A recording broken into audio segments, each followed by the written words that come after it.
नमस्कार, India daily live में आप सभी का बेहद स्वागत है। आपके साथ मैं हूं साक्षी चौधरी।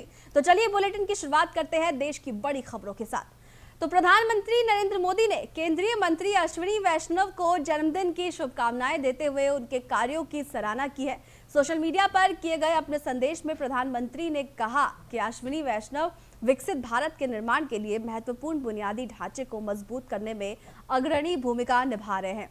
प्रधानमंत्री ने प्रौद्योगिकी और नवाचार से जुड़े भविष्य जन्मुख उन्मुख क्षेत्रों को आगे बढ़ाने में उनके प्रयासों की भी प्रशंसा की है। आपको बता दें कि अपने संदेश के अंत में प्रधानमंत्री ने अश्विनी वैष्णव के दीर्घायु और उत्तम स्वास्थ्य की कामना भी की है।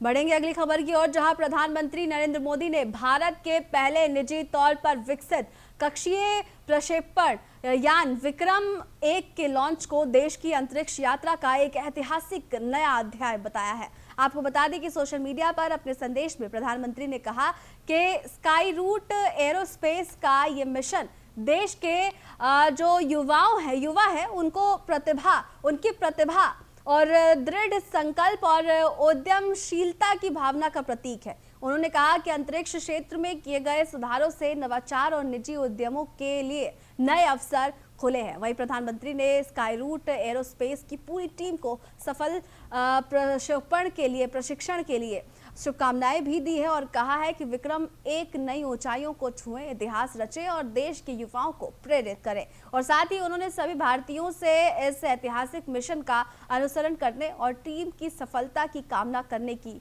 अपील भी की है।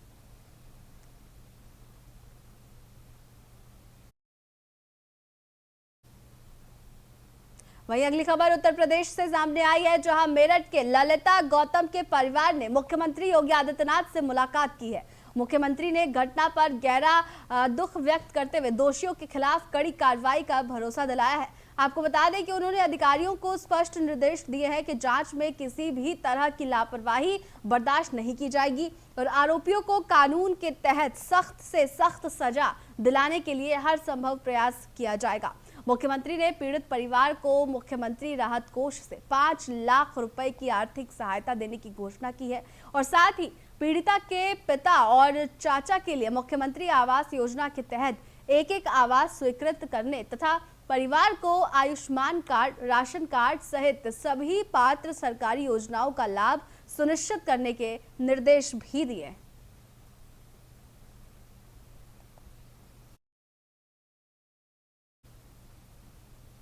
वहीं अगली खबर आपको बता दें उत्तराखंड से सामने आई है।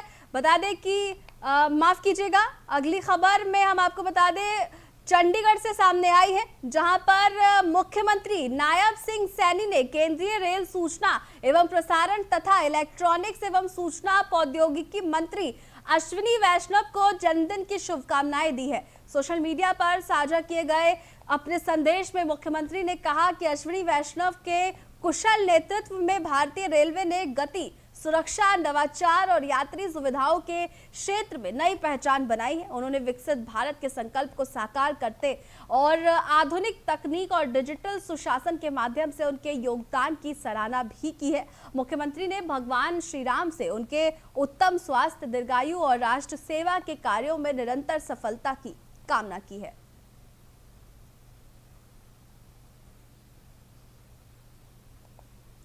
वहीं अगली खबर उत्तर प्रदेश के गाजियाबाद से सामने आ रही है। आपको बता दें कि मुख्यमंत्री योगी आदित्यनाथ ने गाजियाबाद के प्रसिद्ध दुधेश्वर महादेव मंदिर पहुंचे और जहां उन्होंने विधि विधान के साथ भगवान शिव की पूजा अर्चना की और प्रदेश की सुख, समृद्धि तथा जन कल्याण की कामना की है। आपको बता दें कि मंदिर परिसर में मुख्यमंत्री के आगमन के दौरान सुरक्षा के व्यापक इंतजाम किए गए थे। पूजा अर्चना के बाद मुख्यमंत्री ने मंदिर परिसर का भी अवलोकन किया है। आप तस्वीरें देख सकते हैं किस तरीके से मुख्यमंत्री वहां पहुंचे, भगवान दुधेश्वर महादेव मंदिर में शिवजी की आराधना की और आशीर्वाद लिया और साथ ही प्रदेश के जन कल्याण की भी कामना की।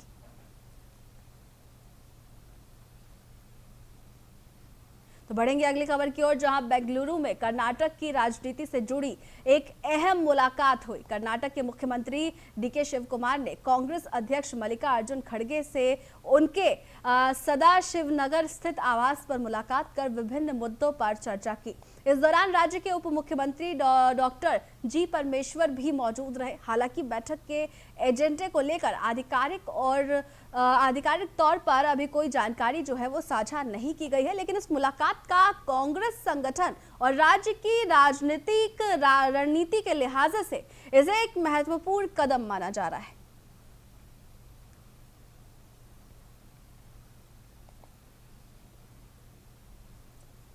तो बढ़ेंगे अगली खबर की ओर, जहां केंद्रीय मंत्री धर्मेंद्र प्रधान ने हरियाणा के कुरुक्षेत्र स्थित प्रसिद्ध देवी कूप मां भद्रकाली मंदिर पहुंचकर विधि विधान से पूजा अर्चना की और देशवासियों के सुख समृद्धि एवं कल्याण की कामना की है। आपको बता दें, मंदिर में दर्शन के दौरान उन्होंने मां भद्रकाली का आशीर्वाद लिया और इस अवसर पर मंदिर परिसर में श्रद्धालुओं और स्थानीय लोगों की भी मौजूदगी रही। धर्मेंद्र प्रधान का ये दौरा धार्मिक आस्था के साथ साथ स्थानीय स्तर पर भी चर्चा का विषय बना रहा।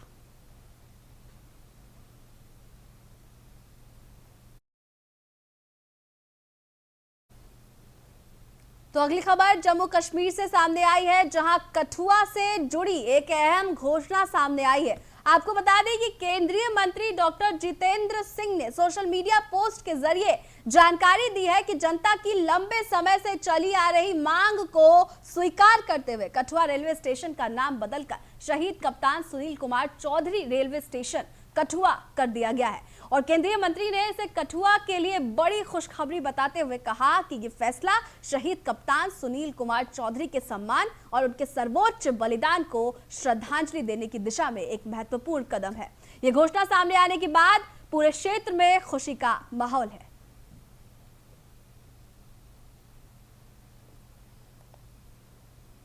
वहीं अगली खबर उत्तर प्रदेश के अयोध्या से सामने आई है, जहां अयोध्या के राम मंदिर में चंदे के कथित गबन मामले की जांच लगातार तेज होती जा रही है। जांच अधिकारी आशुतोष तिवारी के नेतृत्व में पुलिस की टीम 2 आरोपियों रामाशंकर यादव उर्फ तिन्नू यादव और मनीष यादव को 39 घंटे की पुलिस हिरासत में लेने के लिए जिला जेल पहुंची और दोनों आरोपियों को हिरासत में लेने के बाद पुलिस लाइंस में उनकी मेडिकल जांच भी कराई जाएगी। इसके बाद जांच एजेंसियां दोनों से पूछताछ कर मामले से जुड़े तथ्यों और अन्य संभावित पहलुओं की जांच आगे बढ़ाएगी। पुलिस का कहना है कि मामले की निष्पक्ष और गहन जांच जारी है।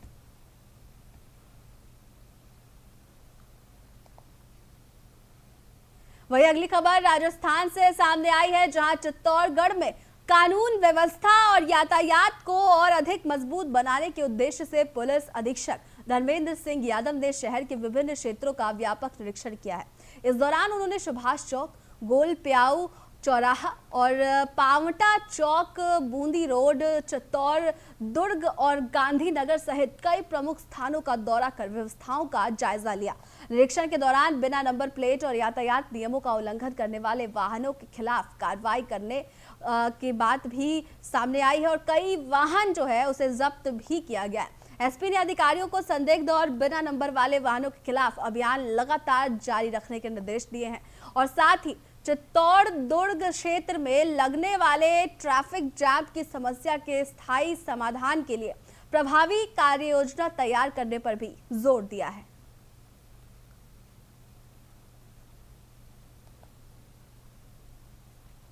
तो बढ़ेंगे अगली खबर की ओर, जहां चाकसू में सहकारी समिति के जमाकर्ताओं को न्याय दिलाने की मांग को लेकर चल रहे आमरण अनशन को अब बड़ा राजनीतिक समर्थन मिलने जा रहा है। आपको बता दें कि पूर्व उप मुख्यमंत्री सचिन पायलट आज अनशन स्थल पहुंचकर पीड़ित परिवारों से मुलाकात करेंगे। पूर्व विधायक वेद प्रकाश सोलंकी का आमरण अनशन लगातार 9वें दिन भी जारी है और अंबेडकर सर्किल पर चल रहे इस आंदोलन में करीब 10 करोड़ रुपए की जमा राशि वापस दिलाने की मांग उठाई जा रही है। सचिन पायलट के दौरे को लेकर कांग्रेस कार्यकर्ताओं में उत्साह का माहौल है और प्रदेश कांग्रेस कमेटी की प्रदेश सचिव कविता गुर्जर और पीसीसी सदस्य हरिनारायण चौधरी ने उनके दौरे की जानकारी दी है। तो आप तस्वीरें साफ देख सकते हैं।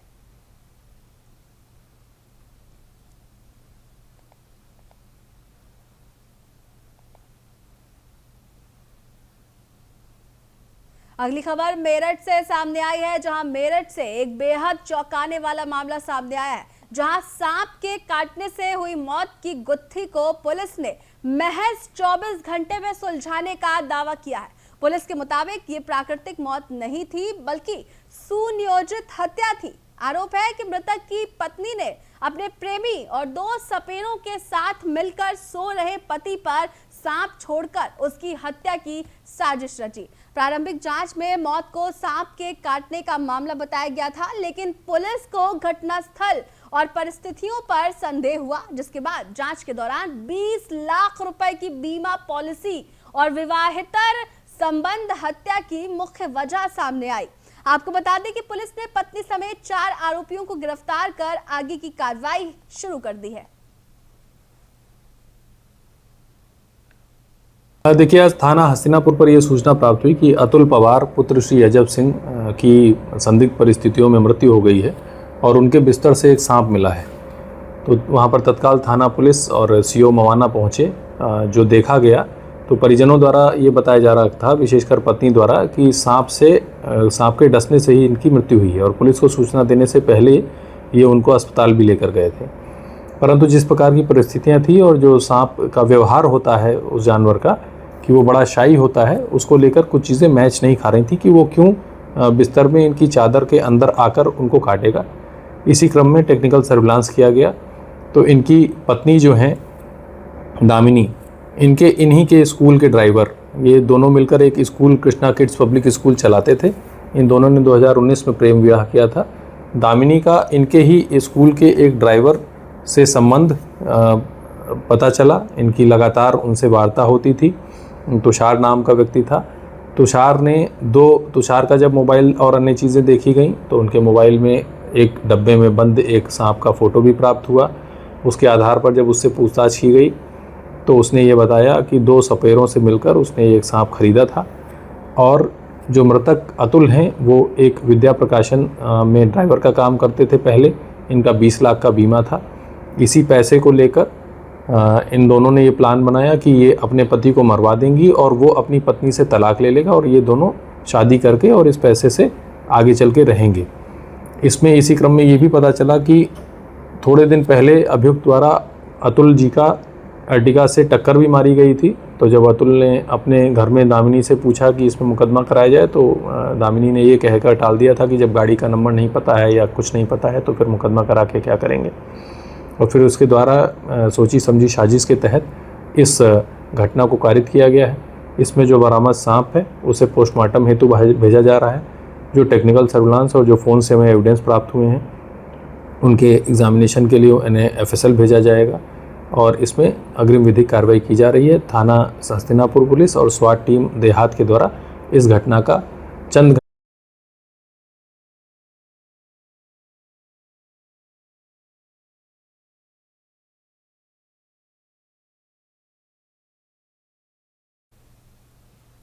तो अगली खबर महाराष्ट्र से सामने आई है, जहां वर्धा के अलीपुर क्षेत्र में पुलिस का एक मानवीय और प्रेरणादायक चेहरा देखने को मिला है। सेंट जॉन स्कूल में आयोजित एक कार्यक्रम में शामिल होने पहुंची थाना प्रभारी संगीता हेलोंडे ने कार्यक्रम समाप्त होने के बाद स्कूल परिसर में खेल रहे छोटे बच्चों से मुलाकात की। उन्होंने बच्चों के बीच समय बिताया और उनसे आत्मीय बातचीत की और हल्के फुल्के अंदाज में उनका हालचाल भी जाना। एक जिम्मेदार पुलिस अधिकारी होने के बावजूद बच्चों के प्रति उनकी स्नेह और अपनापन सभी का दिल जीत गया। इस दौरान स्कूल के प्रिंसिपल, शिक्षकों और स्टाफ की मौजूदगी में बच्चों और थाना प्रभारी के बीच हुई ये आत्मीय मुलाकात सभी के लिए यादगार बन गई।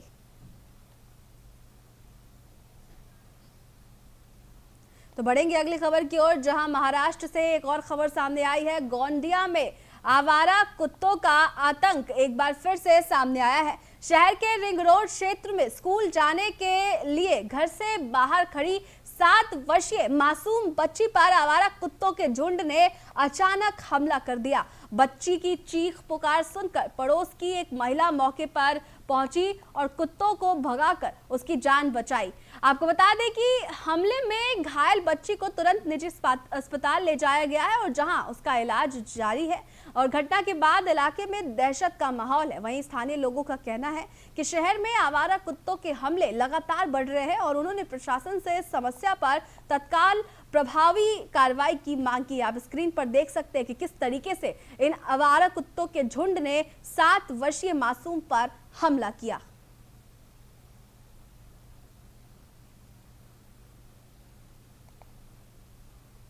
मेरा नाम मोनाली सुरेंद्र कुमार हरिनखेड़े है।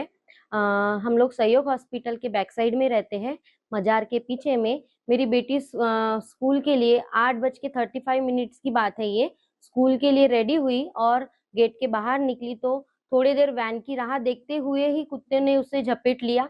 एक ही कुत्ता नहीं था तो 6 कुत्ते थे। पहले तो उसको पकड़े और नीचे खींचे और पूरे कुत्ते उस पे भिड़ गए। तो मेरी यही एक इच्छा है प्रशासन को कि ये कुत्तों का कुछ ना कुछ इलाज करना चाहिए, क्योंकि ये बहुत बड़ी समस्या है। आज मेरी बेटी के साथ हुआ है, कल जाके किसी और के साथ हो सकता है, कोई वृद्ध इंसान के साथ हो सकता है। साइकिल से, गाड़ी से चलने वाले लोगों को भी कुत्ते छोड़ नहीं रहे हैं, नीचे से पाँव को खींच के ये कर रहे, कभी कोई अपघात हो सकता है। तो मेरी बस यही इच्छा है गोंदिया प्रशासन वालों की कि कुछ ना कुछ जल्द से जल्द कार्रवाई उनके ऊपर की जाए।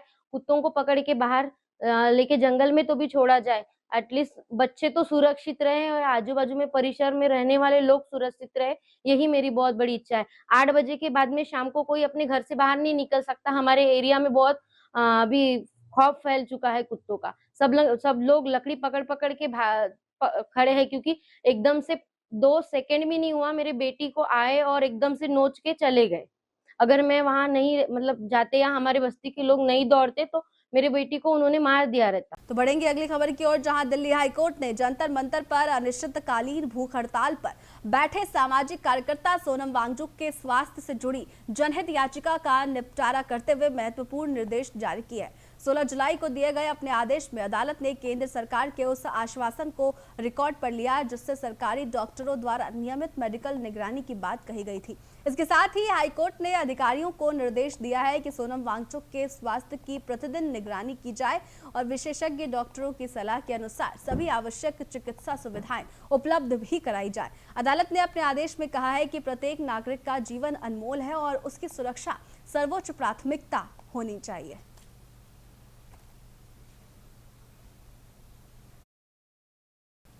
तो फिलहाल के लिए इस बुलेटिन में बस इतना ही। देश और दुनिया की बड़ी खबरों से जुड़े रहने के लिए देखते रहिए इंडिया डेली लाइव। नमस्कार।